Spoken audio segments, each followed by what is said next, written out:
Hi, thank you for joining me. My name is Mindy Mandell, and today I'm going to talk about one of the gems in Plotinus's set of Enneads, and this one is on the descent of the soul. Now, this treatise is believed to be an early treatise. However, Plotinus didn't actually write anything down until late in his life. So even in this early treatise, we see the real maturity of his thoughts. In the first section here, he gets more personal than he has in perhaps any other treatise. He's giving us some questions that he's going to explore in this treatise, and it's very clear that they are inspired by his own personal experiences. And here's how he opens the treatise. And by the way, I'm using the translation of Elmer O'Brien throughout this video. So he opens like this. It has happened often. Roused into myself from my body, outside everything else, and inside myself. My gaze has met a beauty wondrous and great. At such moments I have been certain that mine was the better part. Mine, the best of lives lived to the fullest. Mine, identity with the divine. Fixed there firmly, poised above everything, in the intellectual that is less than the highest, utter actuality was mine. But then there has come the descent, down from intellection to the discourse of reason, and it leaves me puzzled. Why this descent? Indeed, why did my soul ever enter my body? Since even when in the body, it remains what it has shown itself to be when by itself. And so what he is saying here, the significance of this last statement here, is that what we truly are never changes. That which does change is not what we truly are. And then he goes on to talk about how the soul manages body. It would seem that our souls, charged with the managing of bodies less perfect than they, had to penetrate into them if they were to manage them truly. Bodies require a knowing management that is both extensive and detailed, because they are forever exposed to the assaults of alien bodies. They are forever oppressed by wants. They need help unremittingly in the multiple adversities that beset them. The body of the soul, on the other hand, and here he's talking about world soul, soul as a monad. Wherever in this essay you see soul with a capital S, it means world soul or whole soul. And the body of the soul, on the other hand, is perfect. It is complete. It is self-sufficient. And throughout this treatise, you'll see that he is contrasting this world soul or whole soul with the individual soul. Now that the soul, the individual soul, gives body existence is not necessarily to the soul's hurt. Providing for a lower nature does not necessarily prevent the agency that exercises it from remaining itself in a state of perfection. Plotinus then goes on to talk of providence being of two kinds. First, it is directed to the whole, and it regulates everything after the fashion of kings, giving orders to be executed by others. In other words, this providence is in the form of transcendency. And then there's the immanent form of providence. It is involved with detail, and it operates directly, adapting agent and acted upon one to the other.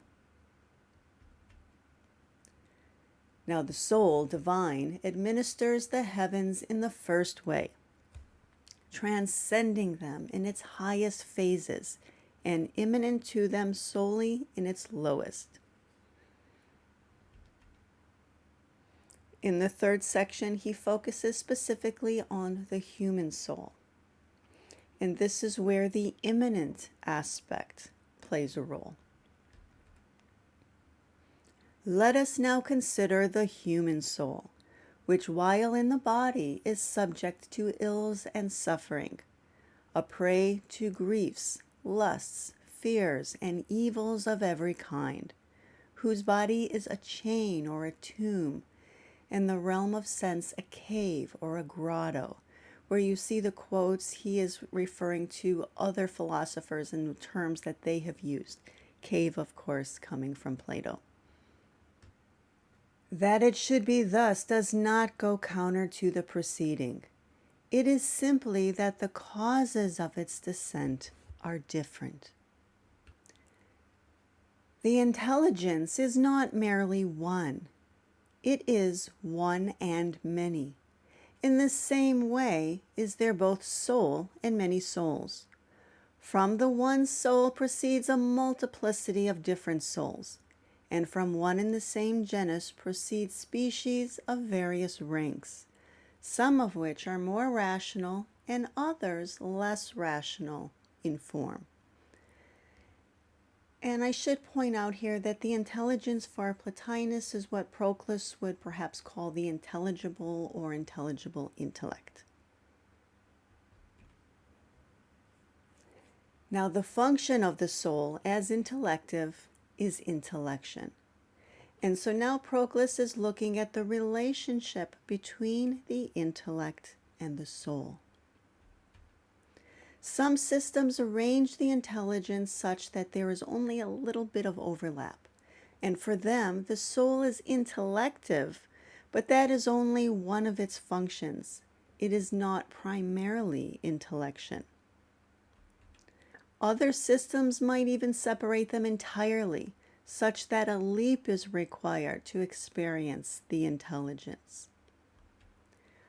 For Plotinus, though, they are very close, something perhaps more like this.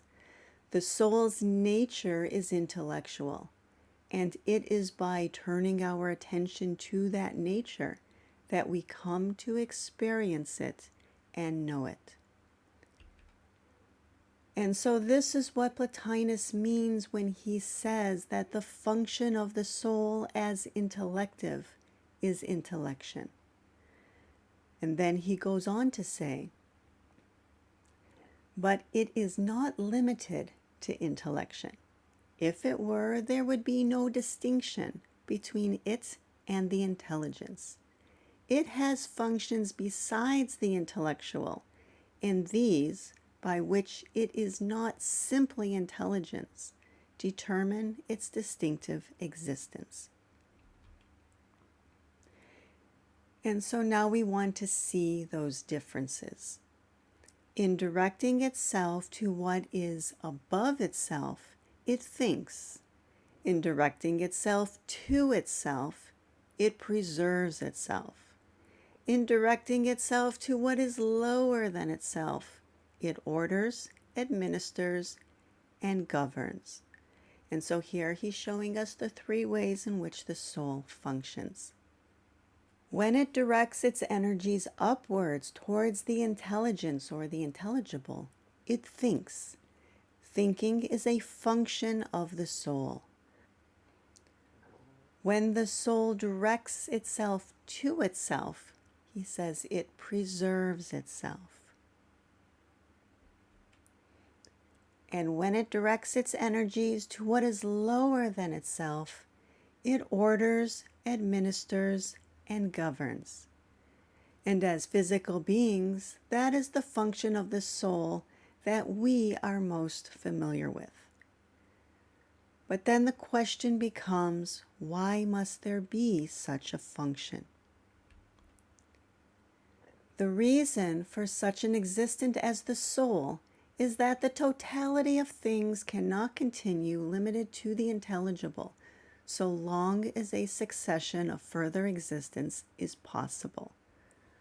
Although less perfect, they necessarily are, because the prior existent necessarily is.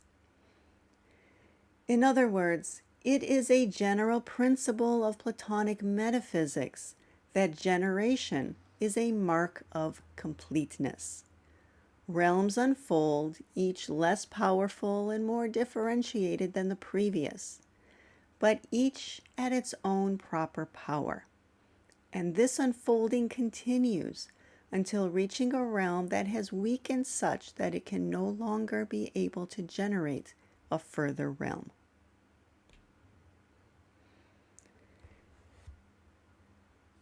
Now, in the next section, Proclus introduces the idea that the soul leads a double life.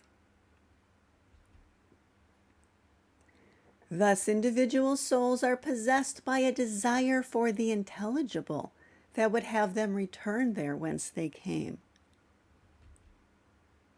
And they possess, too, a power over the realm of sense, much in the way that sunshine, although attached to the sun above, does not deny its rays to what is below.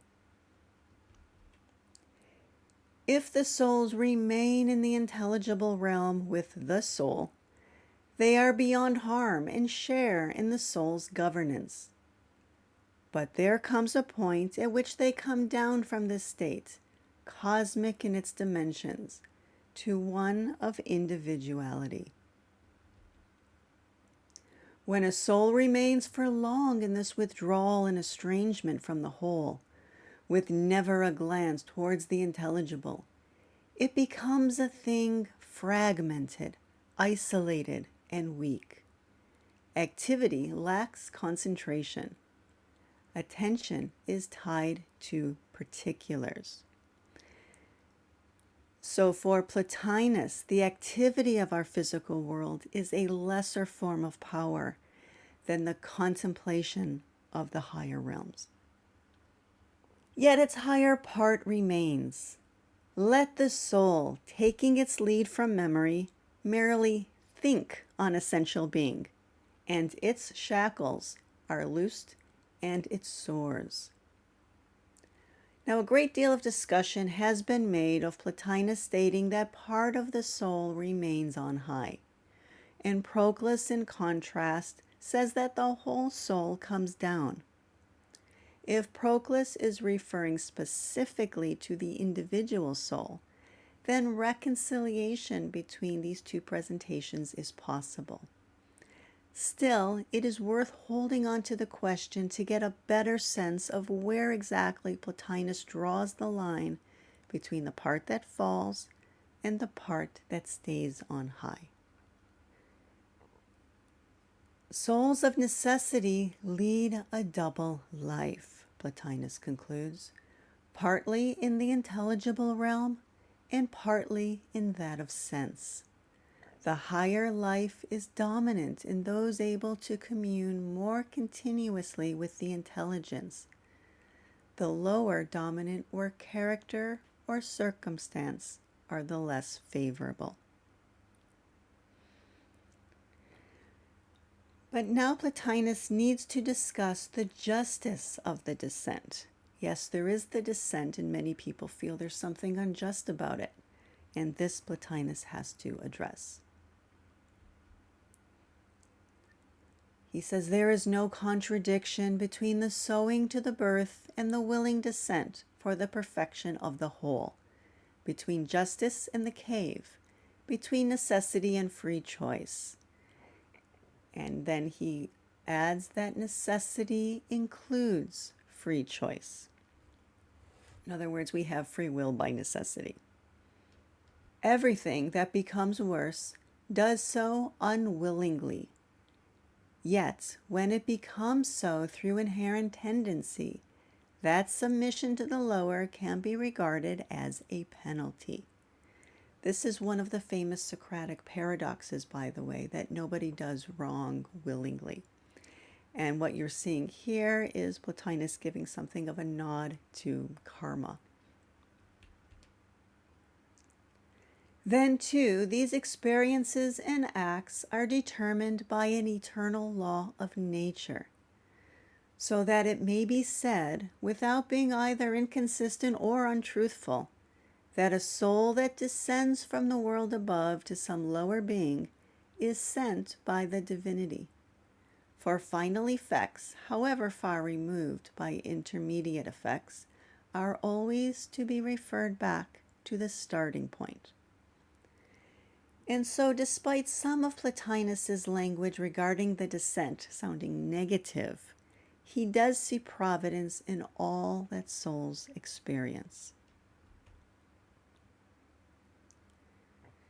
And now he's going to explain why the one must unfold. The one must not be solely the solitary. If it were, reality would remain buried and shapeless, since in the one there is no differentiation of forms. No beings would exist if the one remained shut up in itself. Every nature must produce its next, for each thing must unfold seed-like from indivisible principle into a visible effect. Principle continues unaltered in its proper place. What unfolds from it is the product of the inexpressible power that resides in it. And so there Plotinus is describing the unfolding. The first principle never is altered. It continues unaltered in its proper place. It is power that unfolds. Nothing hinders anything from sharing in the good to the extent that it is able. And that statement holds true even for matter. And this, by the way, is a nice, concise statement of the law of providence. The excellence, the power, and the goodness of the intelligible realm is revealed in what is most excellent in the realm of sense, for the realms are linked together. From the one self-existent, the other eternally draws its existence by participation, and to the extent it reproduces the intelligible, it is by imitation. And so that is giving you the metaphysical chain. And now he goes on to describe the soul being of intermediate rank between the intelligible and the sensible.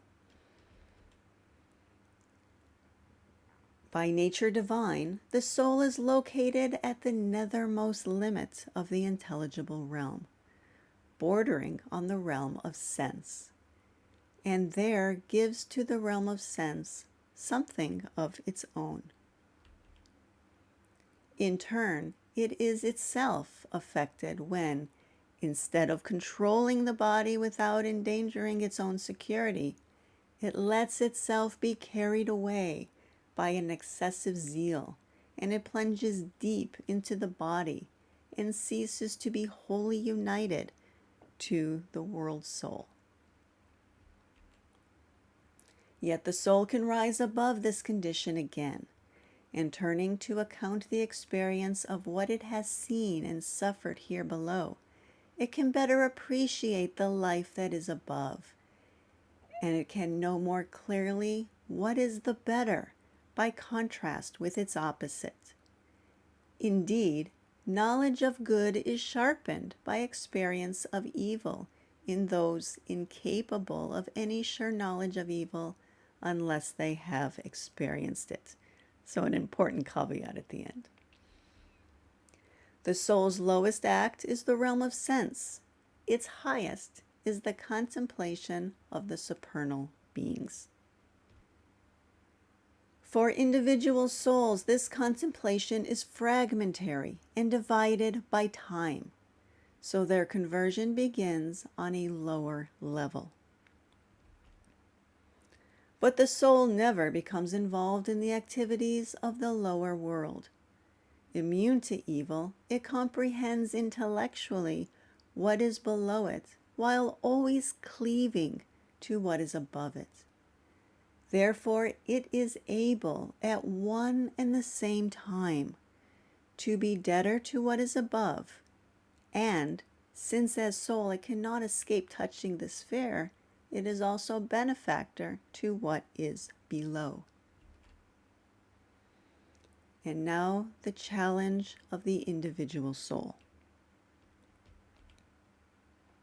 No soul, not even our own, enters into the body completely. The soul always remains united by its higher part to the intelligible realm. But if the part that is in the realm of sense dominates, or rather becomes dominated and disturbed, it keeps us unaware of what the higher part of the soul contemplates. Every soul has a lower part directed towards the bodily and a higher part directed towards the intelligible. The soul effortlessly manages the universe by that part directed towards the bodily. For the soul governs the bodily not by discursive reasoning as we do, but by intuition, much as is done in the arts. Individual souls, each of which manages a part of the universe, also have a higher phase, but they are preoccupied with sensation and its impressions. Much they perceive is contrary to nature, and it troubles and confuses them. This is so because the body in their care is deficient, hedged about with alien influences, filled with desires, deceived in its very pleasures. In other words, we are filled with false beliefs. He ends, though, on a positive note, saying that yet there is a part of the soul insensitive to the lure of these passing pleasures, whose living is correspondent to its reality. And that is the challenge for us as philosophers. Well, I hope that you found this presentation of Plotinus helpful. And if you do have any questions, please leave those below and please give it a like. And if you don't already subscribe, I do hope that you will consider doing so. Thank you very much.